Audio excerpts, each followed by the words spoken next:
자, 안녕하십니까. DTV 칼럼의 김민철입니다. 반갑습니다. 예. 오늘은 말이죠. 김인섭 씨의 대법원 판결이 오늘 확정이 됐죠. 5년 확정이 됐는데, 자, 이 판결이 이재명 대표에게 상당히 영향이 있다라는 해석들이 나오고 있어요. 이제 말 그대로 이제 백현동의 로비스트로 알려진 김인섭 씨가 총 77억 정도의 알선수재 혐의로 일단 5년이 확정이 됐는데, 이 77억 중에는 뭐 한밭집 5억 정도의 이런 거하고 뭐 몇 가지가 있어요. 근데 오늘 판결은 징역 5년 실형에 63억 5,700만 원의 추징금을 받게 됐습니다. 근데 이 백현동 사건의 이 로비스트 김인섭 씨의 판결이 왜 이재명 대표에게 영향을 미치느냐? 일단은 공직선거법에 영향이 있습니다. 이재명 대표가 항상 민주당 쪽이나 이재명 대표가 항상 주장하는 게, 백현동 관련해서는 허위사실 공표, 그때 경기도 국감 때 이재명 대표가 그랬었죠. 국토부의 협박에 의해서 종상향을 한 거다 라고 말씀을 하셨죠. 이게 이제 허위사실이라 해가지고 공직선거법에 일단 저촉이 돼서 징역 1년에 집행유예 2년을 1심에서 선고를 받았는데, 이 김인섭 씨 재판에서는 이 종상향 4단계를 했던 것은 김인섭의 로비를 통해서 정진상과의 친분을 이용해서 김인섭의 로비를 통해서 종상향이 된 거지, 국토부의 뭐 협박이나 이런 건 아니다, 이렇게 판단을 한 겁니다. 이렇기 때문에 이제 공직선거법에서 무죄를 주장하고 있는 이재명 대표에게 상당히 큰 타격이 있겠죠. 그 다음 사건에는 이제 유증교사 사건에도 상당히 영향이 좀 있는데, 이 김인섭 씨 판결문에는 김진성 씨의 판결문에는, 김동현 판사가 했던 판결문에는 김진성 씨가 유증을 하게 된 동기가 안 나와 있어요. 근데 2심에서 이제 다툴 부분인데, 유증교사 부분에서 김진성 씨가 왜 유증을 했느냐, 이거 이제 검사 쪽에서는 이재명 대표의 지위 그리고 강압, 이재명 대표의 지위가 있었기 때문에 김진성 씨는 강압을 느꼈을 거다라고 판단을 했고, 그걸 입증을 하려고 했는데 그게 안 됐죠. 근데 이 김인섭의 이제 이 백현동 로비 사건의 5년 실형 확정은 김진성이 유증을 할 수 있게 된 충분한 동기가 된다는 거죠. 그때 당시에 이제 정진상을 김인섭이가 이재명에게 소개시켜줬고, 정바울 아시아디벨로퍼의 시행업자죠. 백현동 개발의 시행업자였고, 상당히 어려움을 겪고 있었어요. 그냥 2단계 상향을 시켜줘야 되는데, 준주거지역으로 녹지에서 2단계 상향을 시켜줘야 되는데 그게 안 됐기 때문에 상당히 곤혹스러운 형태에서 김진성 씨가 김인섭 씨를 정바울에게 소개시켜준 겁니다. 그렇기 때문에 이제 김진성과 김인섭 그리고 정바울은 어떻게 보면 동업자 관계였죠. 그렇기 때문에 이재명 대표, 그 당시 18년도였으니까 백현동이 19년도에 주거지 인용 허가가 나왔거든요. 그러니까 18년도니까 아직까지는 이 주거 허가가 나오지 않았다는 거예요, 성남시에서. 그러니까 이재명 대표 그때 당시 경기도지사였잖아요. 이 경기도지사가 자기의 사업의 관할구역인 성남의 백현동에 자기 사업지잖아요, 거기가. 백현동 아파트가. 근데 이재명 대표가 경기도지사로서 상당히 영향력이 있는 사람이 전화를 해가지고 뭐 이렇게 해주라, 기억나는 대로 해주라, 이런 거는 상당히 김진성 씨가 이재명 대표의 말을, 당시 경기도지사의 말을 고스란히 듣고 그대로 행했을 동기가 충분하다 라는 판단을 법조인들은 하고 있어요. 그리고 이제 백현동 본사건인데, 이재명 대표의 백현동 본사건 200억 배임이에요. 이 200억 배임이 간단히 설명을 드리면, 성남도시개발공사 유동규 본부장 이 재직 시절에 성남도시개발공사가 백현동 개발을 추진하고 있던 차에 김인섭이가 끼어들면서 성남도시개발공사는 빠지고 민간업자가 하게 됐다는 거죠. 여기에서 200억 배임이 생기는데 그것도 이제 김인섭의 대법원 판결문, 항소심 판결문을 그대로 유지했기 때문에 이 판결문 내용을 보면 김인섭의 판결문 내용을 보면 성남도시개발공사가 갑자기 이 사업 백현동 개발 사업에서 손을 뗀 것은 김인섭의 로비 때문에 그런 거다 라는 판결이에요. 이러다 보니까 지금 이재명 대표는 일단은 뒷산은 넘었어요. 동네 뒷산은 유증교사 무죄가 나오면서 1심에서 무죄 판결을 이끌어내면서 동네 뒷산은 넘었지만 앞으로 넘어야 될 산은 많다.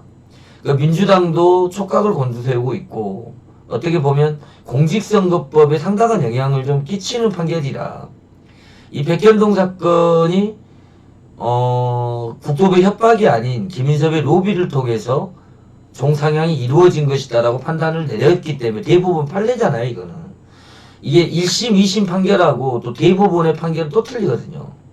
이 대법원의 판결은 판례가 되는 겁니다. 판례. 그래서 모든 수사의 이런 기준이 되는 거죠. 판결의 기준이 되는 거고. 그렇기 때문에 이제 김인섭의 오늘 5년 확정은 상당히 이재명 대표에게는 상당히 불리하지 않을까라는 생각을 합니다. 이 법조인들도 보통 그런 말씀을 많이 하시고요. 공통적인 의견이죠, 그게. 근데 이제 오늘 김인섭의 판결에 대해서는 민주당과 이재명 그리고 MBC에서도 그다지 큰 반응을 보이지는 않고 있어요. 근데 예전에도 한번 간단한 여담이지만 예전에도 한번 이재명 대표에게 백현동 로비스트 김인섭에 관련해서 기자가 질문한 게 있어요. 그런데 이재명 대표가 어떻게 해명을 했냐. 10년 동안 한 번도 연락도 한 적이 없다라고 해명을 하셨어요. 해명을 그렇게 하시긴 하셨지만 드러난 사실로는 2014년도에 이재명 대표가 성남시장에 당선될 당시 재선에 당선될 당시 2010년과 14년 재선에 당선될 당시 김인섭이는 호남 향후회를 기반으로 한 상당한 정치적인 인맥을 갖고 있는 사람으로서 이재명에게 고액 후원자의 명단에 올랐던 사람이에요. 500만원 고액 후원도 했었고 정치 후원도 했었고 그리고 이재명 그때 시장 캠프였죠. 시장 후보 캠프 그 사무실을 임대를 해주고 지원을 해줬던 사람으로서 이재명 대표하고 상당히 친분이 있었던 걸로 알아요. 근데 이재명 대표는 10년 동안 한 번도 만난 적도 없고 연락한 적도 없다라고 해명을 해서 오히려 더 큰 논란을 일으킨 적도 있습니다. 자, 이하튼 저하튼 간에 이번 대법원 판결, 김인섭의 판결은 이재명 대표에게는 상당히 조금 곤란해지는 곤혹스러운 판결이다. 특히나 공직선거법, 이재명 대표가 그다지 크게 신경을 안 썼던 이 공직선거법 부분에서 백현동 관련 허위사실 부분에서 김인섭의 판결로서 종상향, 4단계를 종상향했던 것은 김인섭과 친분이 있었던 정진상과의 청탁 비리가 있어서 그 청탁으로 인한 종상향이 된 거다. 거기에 이재명 대표도 연루 의혹이 있다라는 게 판결의 요지입니다. 그렇기 때문에 이재명 대표가 백현동 의혹에서 본사건에서 얼마나 어떻게 대응을 할 것인지는 지켜봐야 알겠지만 그다지 순탄한 길은 아닌 것 같아요. 이제 유증교사 1심, 아까도 말씀드렸지만 유증교사 1심을 무죄 판결을 이끌어내면서 일단 동네 뒷산은 넘은 거예요. 동네 뒷산은 넘었지만 그 뒷산을 넘어왔는데 더 큰 산이 버티고 있는 거죠. 그런 형국입니다. 그래서 민주당과 이재명 대표가 어떻게 이제 대응을 할지는 일단은 지켜봐야 알겠지만 상당히 곤혹스러운 입장인 거는 맞다. 앞으로 다가올 유증교사 재판, 그 다음에 뭐 증거로 이야기하는 뭐 경기도 법카, 뭐 모든 증거나 영수증 녹취가 있기 때문에 그 부분도 있고 대북송금도 있고요. 이화영이 3주가 연기가 됐지만 이화영 선고가 3주가 연기가 됐지만 일단은 뭐 연어술 파티 부분에서 조금 더 다툼의 여지가 있다 그래서 선고를 좀 미룬 것 같은 느낌도 있어요. 연어술 파티 부분에서.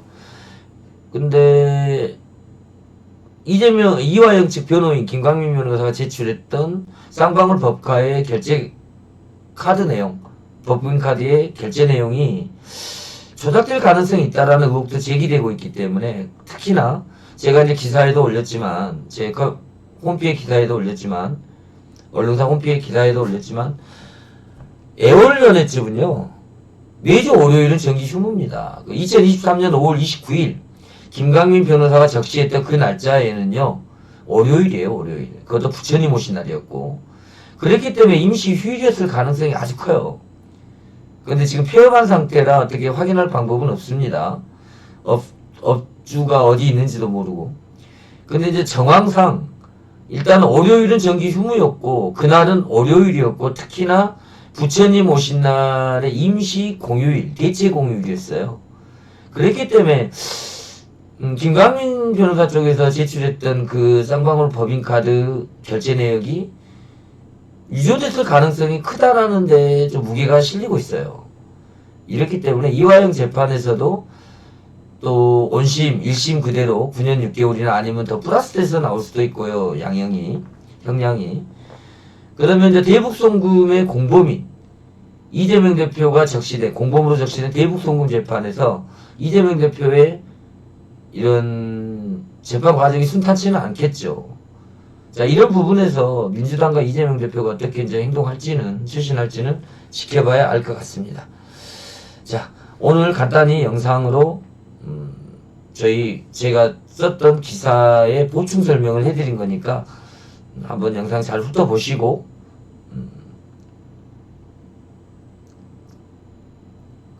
후기 댓글도 많이 남겨주시기 바랍니다. 자, 아무튼 오늘 즐거운 시간 보내시고요. 날씨가 춥습니다. 눈도 많이 오고요. 서울 경기는 폭설이 온다가죠. 빙판길 조심하시고 건강 유의하시기 바랍니다. 자, 지금까지 DTV 칼럼 김카스였습니다. 감사합니다.